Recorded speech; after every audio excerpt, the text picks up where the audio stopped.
Another very international field for the men's 200-meter backstroke. 5 different countries represented in this next race here at the Santa Clara Swim Center on a very warm Saturday evening. First day in June here in Northern California, South Bay area. Slight breeze blowing on a 90-plus degree day. Hottest day they've had here in a while in the Bay Area.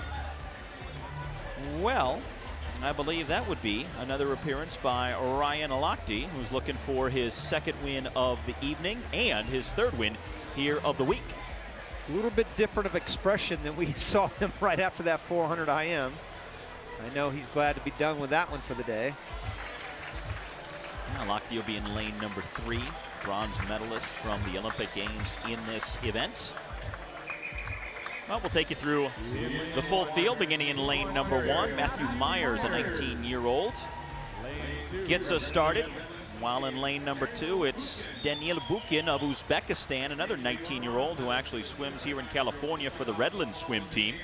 And then Lochte in lane number 3, winning the 400 IM earlier tonight, the 100 fly earlier in the meet as well.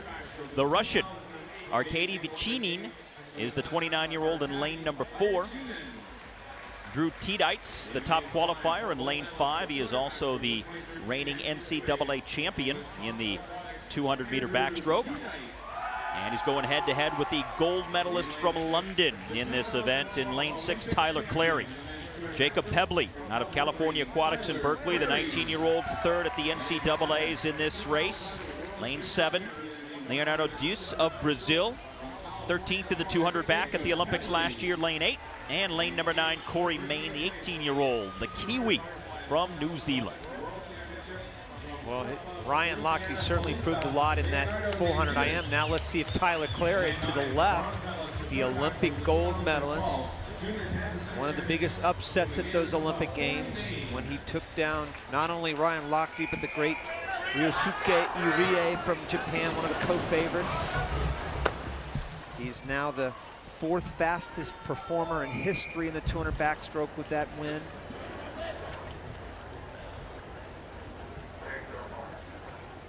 Lochte has had a full, well, he's had 40 minutes compared to Missy Franklin, a lifetime. Yeah, that being said, how much do you think that 400 IM is going to take out of him? I think it takes a lot out of him here, but you know, Lochte, like Franklin, Steve, is used to this. We saw this in London where he had back-to-back races when he swam the 200 back and the 200 IM. They train for moments like this. When you're swimming 10, 15, 20,000 meters a day, do you really think swimming 2 races back-to-back like this really affects him that much? No, it doesn't. I think he'll be ready for this. I do believe that 400 IM is going to take the edge off when it compares to Tyler Clary, who comes in here fresh. And you know exactly how much time you have between races. It's not like another sport where it might be a rain delay or something else and you're just wondering how much time. You know you can train for a specific period of time. And this is arguably his best event. The last 7 world champions have come from the United States. Lochte's won 2 of them. Aaron Pearsall, the greatest backstroker in history, has won 5 of them. And this is just a warm-up for him and Tyler Clary for that matter. And right now, Lochte looking pretty good up there in lane number 3 toward the top. And the lead at the halfway turn, now getting some serious competition in the middle of the pool. Drew Tieditz in lane 5, also in lane 6, Tyler Clary coming on strong.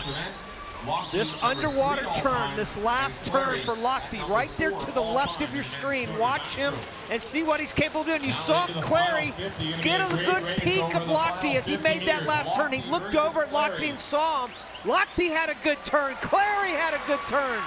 Now this one might come right down to the wall. Lochte trying to hang on to the lead in lane number 6. Tyler Clary, the Olympic gold medalist, trying to pass Lochte. They are almost stroke for stroke here as they come down to the final 20 meters here.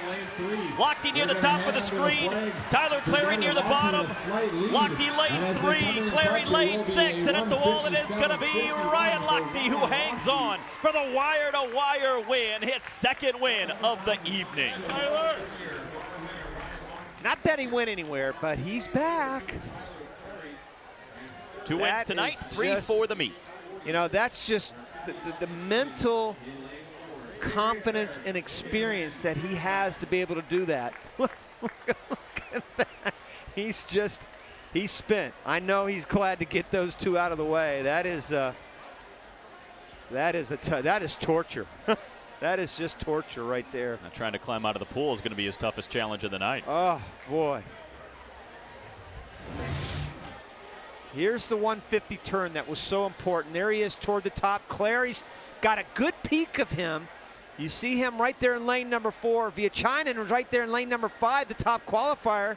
Didn't let him, either one of them get away, but Lochte, that great fortitude, getting home, staying strong, physically, mentally, fought everything all the way, and that's just a great swim. Thanks. Yeah, it was, buddy. We're watching the replay. That was just, that's a tough double, isn't it? I want to say it's probably one of the 2 hardest races in swimming besides the mile. And it's brutal, but, you know, just stepping up on the blocks and racing again feels good. What do you think you have to do now to carry this huge momentum builder that you've had so far in Santa Clara? This is obviously your best Grand Prix so far. Now you're a month away. This has got to be a little bit of a help on the confidence level anyway, right? Oh, yeah, I mean, this is the first Grand Prix of the year that I get to wear a suit, so I'm pretty happy. But, you know, I'm just going to take this momentum in my training for the next 4 weeks and then just get ready for World Trials. Well, Ryan, we would have an extended interview here, but we'll let you go. Thank you very much. Thanks. Thank you very much for the time. Congratulations. 2 wins here tonight for Ryan Lochte in